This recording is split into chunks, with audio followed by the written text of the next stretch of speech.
Location found.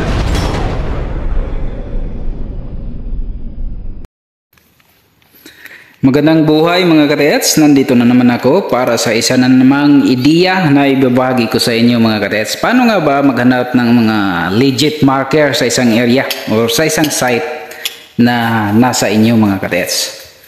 So ito mga katets, makikita natin ang batong ito na parang merong mukha. Ayan siya mga katets. So merong dalawang mata at parang merong ilong at bibig. Yan. Paano hanapin ang deposito na nakatago dyan mga katets? So ating tingnan kung saan nakatutok yung isang mata. At mula dyan mga katets, hanapin natin yung coordinated sign and markers sa mga bato sa paligid. Ayan siya mga katets. So dito sa unahan, ayan, meron tayong makikitang bato. Ayan, maghanap lang tayo ng mga legit sign and markers sa paligid. Dito, hindi basta-basta natin mapansin itong mga legit na markers mga katets. Dito sa unahan, ayan, meron pang isang bato. Dito mga katets, ito, parang triangle shape na bato. Ayan.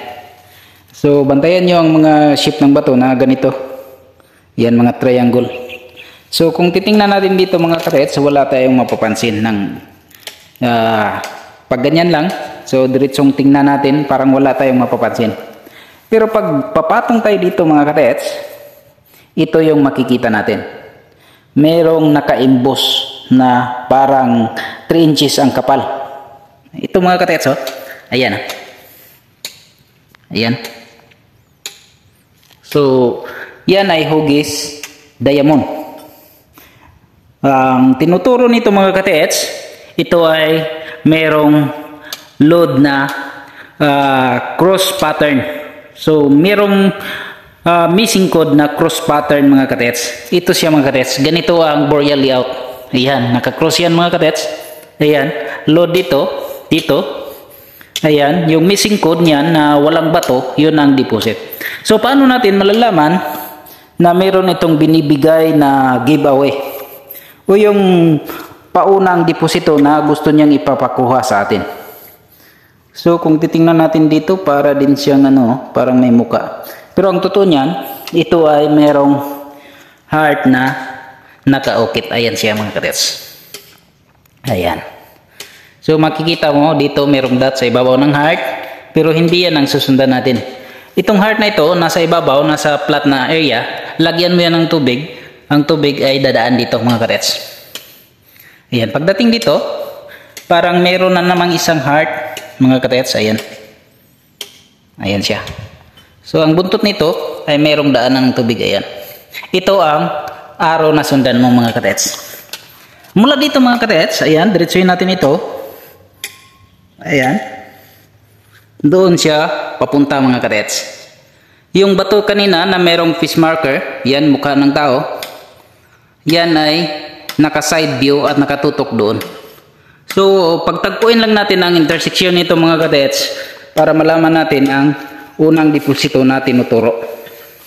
So, dito yan sa batong ito mga katets. Kung titingnan mo ang batong ito, wala siyang marka, pero nasa gitna siya ng dalawang bato na nakalinya. Yan, malaking bato din. Ito, maliit na parang nasa ilalim siya, para siyang nakadapa. So, nandito ang tinuturo mga katets. Ayan mga katets, oh. Naka-side view ang mukhang yan at na dito nakatingin. Ayan siya. So, paano naman malaman mga katets kung gaano kalalim? Ito mga katets. Ayan. Ang isang mata ay merong butas na malaki sa ibabaw. Tapos sa loob merong isa pa rin saka sa ilalim. So, ibig sabihin yan mga katets, bato ang basihan dito. Ang deposito ay nasa ilalim ng bato. Unang bato na tatanggalin mo, pagdating sa ilalim, meron pang isang bato. At saka bago mo maabot yung deposito. So, ang batong yan, so merong lalim na hukayin mo na 20 feet. So, nasa 20 feet mahigit yung deposito na nakabaon dyan. Base sa mga high-tech na gadget na ginagamit namin mga katets. Ang deposito dito ay nakasukat lang ng 23 feet. Ayan. Kaso lang, merong 3 bato na tatanggalin mo. Yun ang sa ibabaw mga katets. Pero madali lang yan mga katets. Ang pagbutas niyan ay dito ka sa gilid, tapos ilaglag mo lang sa gilid yung mga bato. Hindi na kailangang iakyat ang bato. So ganun lang mga katets. Ayan. Sa ibabaw ng batong ito mga katets ay merong anchor lock. Ayan. Dito makikita natin ay meron pang mga dot. Ayan.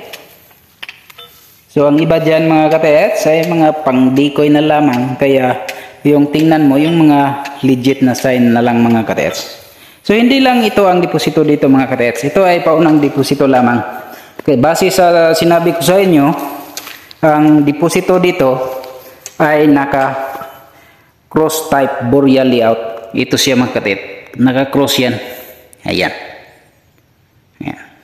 So hanggang dito na lang mga katets. Maraming salamat sa mga lahat ng sumusuporta sa aking mga ginagawang video. At sa lahat ng mga bashers, salamat din sa inyong panunod dahil kung hindi pa dahil sa inyo, hindi rin makikilala ang aking YouTube channel.